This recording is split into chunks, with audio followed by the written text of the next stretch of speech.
UDFന്റെ ചരിത്ര വിജയം ന്യൂനപക്ഷ വർഗീയതയുടേതെന്ന് അധിക്ഷേപിച്ച് CPM. വയനാട്ടിലെ കനത്ത തിരിച്ചടിക്ക് CPMനെ പഴിചാരി CPI. ചേലക്കരയിലെ പരാജയത്തെ ചൊല്ലി കോൺഗ്രസിൽ ചേരിപ്പോര്. വിജയം സ്വപ്നം കണ്ട പാലക്കാട്ട് അടിപതറിയതിന്റെ പേരിൽ BJP നേതൃത്വത്തിൽ എതിരെ കലാപക്കൊടി. ഉപതെരഞ്ഞെടുപ്പ് ഫലങ്ങളെ ചൊല്ലി മുൻപൊരിക്കലും ഉണ്ടാകാത്ത വിവാദങ്ങളാണ് കേരള രാഷ്ട്രീയത്തിൽ അലയടിക്കുന്നത്. പാലക്കാട്ട് തന്ത്രങ്ങൾ പാളിയതിന്റെ ജാളിത മറയ്ക്കാനാണ് CPM ശ്രമം.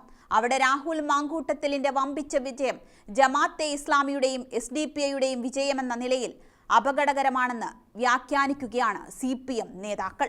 രാഹുലിന്റെ വിജയത്തിൽ ആഹ്ലാദ പ്രകടനം നടത്തിയ SDPI പ്രവർത്തകരെ കോൺഗ്രസ് നേതൃത്വമോ സ്ഥാനാർത്ഥിയോ തള്ളിപ്പറഞ്ഞില്ല എന്നതാണ് തെളിവായി ചൂണ്ടിക്കാട്ടുന്നത്.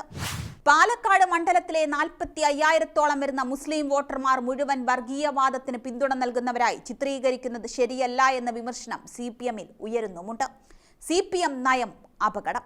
ജമാഅത്തെ ഇസ്ലാമിയുടെയും SDPIയുടെയും പിന്തുണ സ്വീകരിച്ചെന്നാരോപിച്ച മുസ്ലിം ലീഗ് സംസ്ഥാന പ്രസിഡന്റ് പാണക്കാട് സാദിഖ് അലി തങ്ങളെ അവരുടെ അനുയായിയായി ചിത്രീകരിക്കുന്ന മുഖ്യമന്ത്രിയുടെയും ചില CPM നേതാക്കളുടെയും പ്രതികരണം മുസ്ലിം സമുദായത്തെ പാർട്ടിയിൽ നിന്ന് കൂടുതൽ അകറ്റുമെന്ന വിമർശനം CPM സമ്മേളനങ്ങളിൽ ഉയരുന്നുമുണ്ട്. മുൾമുനയിൽ BJP. കേരളത്തിൽ BJPക്ക് മികച്ച സംഘടനാ സംവിധാനമുള്ള പാലക്കാട് 2020 അപേക്ഷിച്ച് ഇത്തവണ 10,000-ലധികം വോട്ടുകൾ കുറഞ്ഞതും ഭരണം കയ്യിലുള്ള പാലക്കാട് നഗരസഭയിൽ പോലും 4,590 വോട്ടുകൾക്ക് പിന്നിലായതും പാർട്ടി സംസ്ഥാന നേതൃത്വത്തെ വിഷമസന്ധിയിലാക്കി. BJP സംസ്ഥാന അധ്യക്ഷൻ K. സുരേന്ദ്രനെതിരെ PK കൃഷ്ണദാസ് പക്ഷം പരസ്യ വെല്ലുവിളി ഉയർത്തുമ്പോൾ നേതൃത്വത്തിന്റെ രക്ഷയ്ക്കെത്താതെ മുൻ കേന്ദ്രമന്ത്രി V. മുരളീധരനും ഒഴിഞ്ഞുമാറുന്നു. നേതാക്കൾക്കെതിരെ സുരേന്ദ്രൻ ആരോപണം ഉന്നയിക്കുന്നുമുണ്ട്.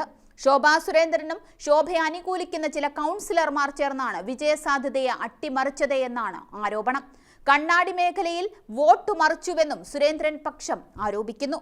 കച്ചവടക്കാർക്കുള്ള യൂസർ ഫ്രീ 300 രൂപയിൽ നിന്ന് 100 രൂപയായി കുറയ്ക്കണമെന്ന നിർദ്ദേശം നഗരസഭാ അധ്യക്ഷ തള്ളി.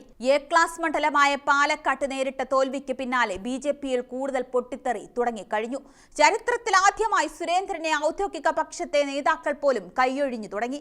പാലക്കാട്ടെ തോൽവിയുടെ ഉത്തരവാദിത്തം ഏറ്റെടുത്ത് സുരേന്ദ്രൻ രാജിവെക്കണമെന്നാണ് ഔദ്യോഗിക പക്ഷത്തെ അടക്കം നേതാക്കൾ ആവശ്യപ്പെടുന്നത്. കേന്ദ്ര സഹമന്ത്രി സുരേഷ് ഗോപി വരെ ഇക്കൂട്ടത്തിൽപ്പെടും. സ്ഥാനാർത്ഥി നിർണയത്തിൽ വന്ന പാളിച്ചയാണ് തോൽവിക്ക് പ്രധാന കാരണമെന്ന വിമർശനമാണ് നേതാക്കൾ ഉയർത്തുന്നത്.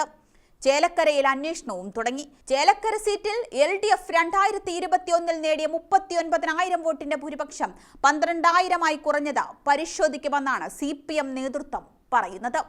കോൺഗ്രസ് സ്ഥാനാർത്ഥി രമ്യ ഹരിദാസിന്റെ തോൽവി അന്വേഷിക്കുമെന്ന് പ്രതിപക്ഷ നേതാവ് VD സതീശനും പറയുന്നു.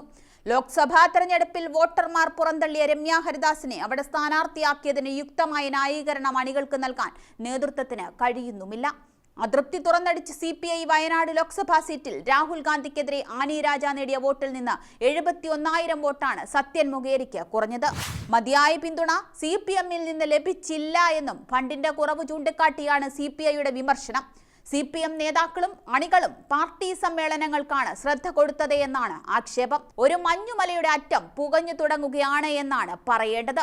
പുകഞ്ഞ് ഇതെവിടെ വരെ പോകുമെന്ന് കണ്ടു തന്നെയാണ് അറിയേണ്ടത്.